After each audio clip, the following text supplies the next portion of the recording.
Ser podcast. En La Ventana acontece, que no es poco, un relato personal de la historia, con Nieves con Costrina, Cadena Ser.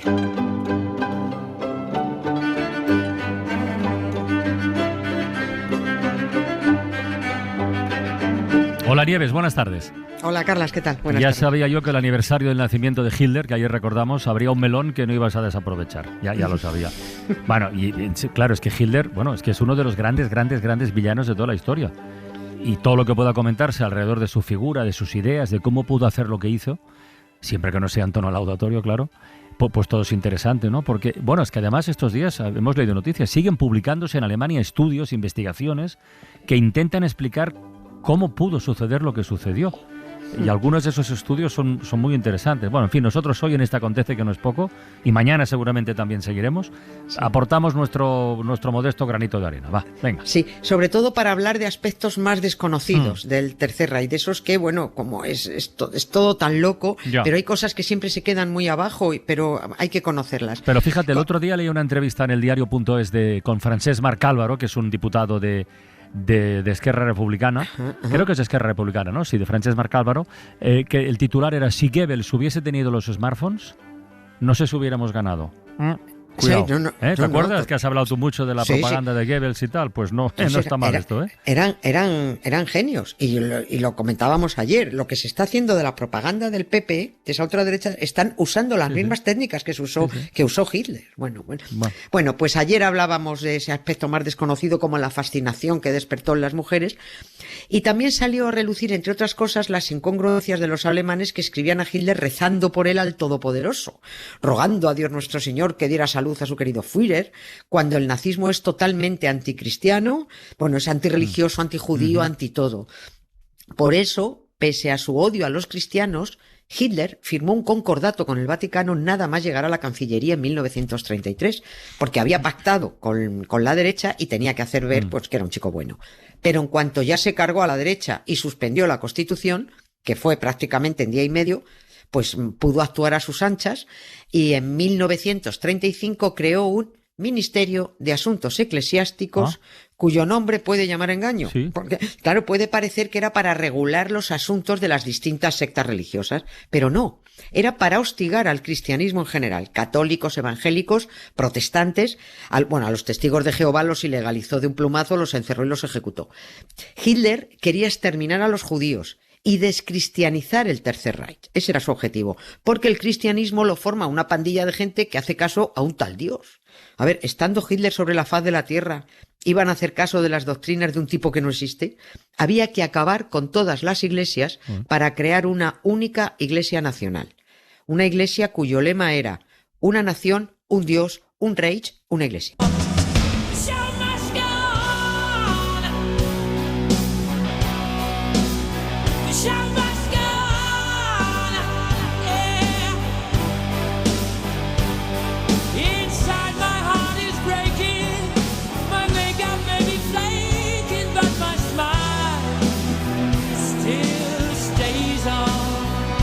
Pero fíjate, ese odio antirreligioso tampoco lo vieron venir la mayoría de alemanes, los cristianos digo, porque también apuntamos ayer que lo importante no era lo que de verdad fuera Hitler, sino lo que creían los demás que era. Claro, esa era la trampa. Mira, hasta que se hizo con el poder absoluto, Hitler trabajó para infiltrarse en la vida cotidiana. Para ganarlos necesitaba a todos, pero necesitaba que todos creyeran que lo necesitaban a él, y entre ellos pues se fueron contaminando. Hitler tenía un plan perfectamente trazado para captar a los niños, a los jóvenes, a las mujeres, a judíos, a los protestantes, a los católicos. Hasta los judíos formaron organizaciones nazis. Cuando alcanzara el control absoluto, pues ya iría quitando del medio todo lo que le estorbara. Los nazis, la ultraderecha, manejan muy bien el flujo de información. Déjame que meta una morcilla, por poner un ejemplo español reciente, para demostrar cómo las derechas ultras españolas usan esa misma técnica nazi para, por ejemplo, conseguir que cale el mensaje de que hay que echar a los inmigrantes. Bueno, está muy claro. Fíjate estos días con la regularización, la que está cayendo. Claro. Sí, sí. Y sobre todo a los musulmanes, pero también a evangélicos, que son muchos sudamericanos, porque claro, todos estos contaminan las tradiciones católicas, porque nos quitan el trabajo, porque son todos unos delincuentes. Bueno, aquí viene a colación recordar lo de los bochornosos cánticos de hace poco, de los aficionados, bastantes aficionados españoles en el partido España-Egipto, gritando musulmán el que no vote, que es la prueba evidente de que ese mensaje cala. Qué idiotas, de verdad. No te cabe en la cabeza que sean tan descerebrados. Pero es que luego los propios ultraderechistas del PP y de Vox, que han metido ese mensaje, cuidan que esos inmigrantes no se les vayan porque les tienen que recolectar la alcachofa y cuidar de los ancianos y estar en las cocinas y sirviendo terrazas. El ejemplo que quería poner, porque lo he vivido muy de cerca, en primera persona, he vivido de cerca ese mensaje antiinmigrante y antimusulmán de los nazis españoles en municipios cercanos a donde vivo, y es que gracias al voto de esos inmigrantes musulmanes, esos dos partidos de ultraderecha han sacado mayoría absoluta. Es decir, esto es muy loco, pero a los españoles se les dicen esos mítines de colorines amarillos y rojos que hay que echarlos, pero a los subsaharianos, a los marroquíes, se les prometió en las últimas elecciones municipales, porque ahí sí pueden votar, les prometieron empadronar a todos los familiares que se trajeran si les daban su voto. Y claro, los votaron. El voto inmigrante se fue a PP y a Vox. Y esos inmigrantes les votaron porque encima es todo tan perverso que el mensaje ultramachista de los musulmanes y de la derecha encaja muy bien. La ultraderecha, los musulmanes y los cristianos son uña y carne cuando se trata de anular derechos de las mujeres. Son los mismos perros con distinto collar. Así que aquel estadio de Barcelona gritaba musulmán el que no vote, con B, pero les viene bien que luego les voten. Con V. Con V. Claro. A lo que voy es a que los nazis dan un mensaje para la tropa, pero la tropa no se entera de que luego hacen ellos lo que quieren por abajo. Hitler alababa en privado a la Iglesia, se inspiró en ella para diseñar muchos actos de su propaganda, pero luego fue carcomiéndola, disolviéndola. Please allow me to introduce myself. I'm a man of wealth and taste. I've been around for a long, long year. Stole many a man's soul of faith. I was around when Jesus Christ had his moment of doubt and pain. Made damn sure the pilot washed his hands and sealed his face. Pleased to meet you. Hope you guessed my name.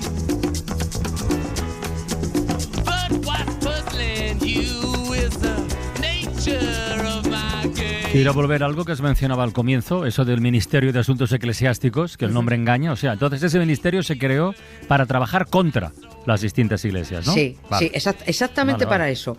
Los ministerios siempre se crean, en teoría, para gestionar, mejorar o cuidar los asuntos que les competen, ¿no? Para eso son los ministerios. Menos en los regímenes totalitarios de Franco y Hitler. Yo uno siempre los personajes y los conceptos porque es que Franco fue una imitación de la Alemania nazi en un 95%. Bueno, y esa es la herencia que tenemos. Pues los ministerios con los fascismos funcionan al revés. Ministerio de Justicia, pues para acabar con la justicia y ejecutar al que te dé la gana. Ministerio de Educación, para acabar con la educación e imponer el pensamiento único.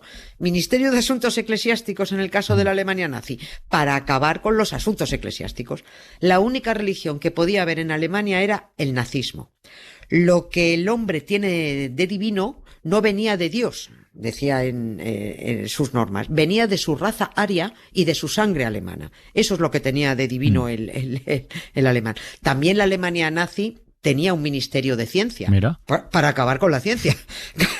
Porque si se enteraban los rubitos alemanes que toda la especie humana hemos salido de África, de una mujer negra, y que los blancos solo somos negros que nos hemos ido descoloriendo con el tiempo, pues si se enteran de esto les daba algo, había que acabar con eso. Hitler sabía que todas las sectas religiosas eran un obstáculo para crear su propia secta religiosa. Nada más llegar a la Cancillería, en el mismo 1933, Hitler, lo decía antes, firmó un concordato con el Vaticano, porque así encubría sus intenciones en políticas religiosas. Cuando la ultraderecha te enseña algo con una mano, tienes que fijarte en lo que tiene en la otra, siempre. Es fundamental. Hitler prometió al Papa proteger las escuelas católicas y no despedir a los funcionarios católicos. Por supuesto, a la multinacional y a su director general les importó un pito las detenciones de judíos, el despido de judíos y las ejecuciones de judíos. Esto también lo sabía Hitler, que entre sectas no se iban a defender. Cuantos más enemigos quitara de una, mejor para la otra. Pero en ese momento los católicos, ¿cómo respondieron ante el acoso? Que era evidente que iba a aumentar, porque tenían un concordato firmado. Pues se quejaban, resistían como podían y pudieron resistir mejor porque la secta católica estaba más cohesionada en Alemania que la protestante. Es que los protestantes estaban divididos a su vez en otras 28 sectas, 28 iglesias reformadas, con lo cual fue mucho más fácil vencer a los que estaban divididos. Parecía la izquierda de este país. No empecemos, venga. Ya es así. Y sobre todo porque en el Vaticano había un papa nazi, recordemos, Pío XII, que empezó a reinar el mismo año que empezó la Segunda Guerra Mundial y que hacía lo mismo que Hitler, hacer una cosa con una mano y con la otra lo contrario. Que esto en un papa es el día a día y es en un papa nazi ya ni te cuento.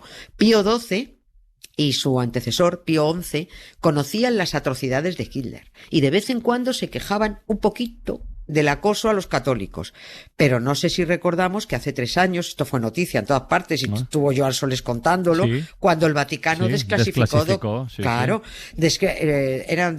documentos y ahí se descubrió que Pío XII había mentido cuando el muy canalla, el muy hipócrita, se hizo el escandalizado por el Holocausto una vez terminada la guerra. Se demostró, y esto así lo publicó el Corriere della Sera, que Pío XII sabía desde 1942 de la existencia de crematorios y que en el campo de Belzec, en Polonia, entraban a esos hornos unos 6.000 judíos al día. Pero la carta donde se le informaba, igual que muchas otras que escribieron los católicos pidiendo ayuda al Papa para sí mismos, se archivaron directamente.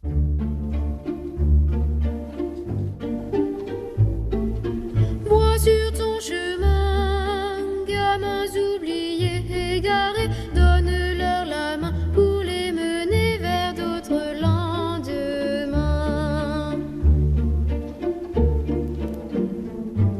Sans le cœur de la nuit, l'odeur d'espoir, l'odeur de la vie, sentier de gloire. También hemos hablado aquí, recuerdo, de la famosa ruta de las ratas. Sí. Que estableció el Vaticano al final de la guerra para ayudar a escapar a los nazis e instalarse pues en España unos cuantos. Claro. Y en Sudamérica todavía más. Sí, sí. Es que por eso ahora es muy gracioso ver a esos supuestos católicos que no han abierto ni la novela para saber las idioteces que dice, defendiendo a los actuales judíos genocidas, cuando estos mismos católicos miraron para otro lado cuando esos judíos alimentaban los hornos crematorios nazis. No. Hitler mantuvo una posición más que ambigua, pues tramposa con los católicos. Aparentemente respetaba a las asociaciones católicas, hacía como que los toleraba, siempre y cuando no influyeran socialmente. Pero a la vez promovió agresiones contra esas mismas asociaciones, despedía a funcionarios católicos, castigaba a las instituciones católicas con más impuestos. Desde el mismo día en que se firmó el concordato, se empezó a violarlo. Se promulgó la ley de esterilización obligatoria para las personas con enfermedades hereditarias y luego ya vino la ejecución de personas con enfermedades mentales para ir depurando la raza. Esto se supone que era una afrenta a la moral católica. Sí, porque no son muy partidarios de la eutanasia, eso ya lo sabemos. Bueno, lo que pasa es que los alemanes entonces no aplicaban eutanasia, directamente asesinaban.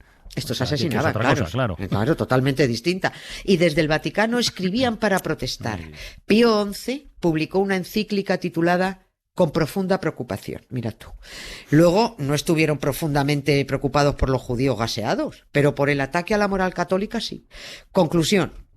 Contados estos asuntos religiosos así por encima, pues que las religiones eran un estorbo para Hitler, pero también es cierto que no le salió bien su plan de crear la llamada Iglesia de los cristianos alemanes, que era su pretendida Iglesia nacional, la del lema una nación, un Dios, un Reich, una Iglesia, porque si tú le quitas, no le salió bien porque si tú le quitas a determinada gente un Dios, tienes que ponerle otro. Que siempre se necesita alguien ahí arriba para decir que tú haces algo porque te lo está diciendo ese que no ha visto nadie.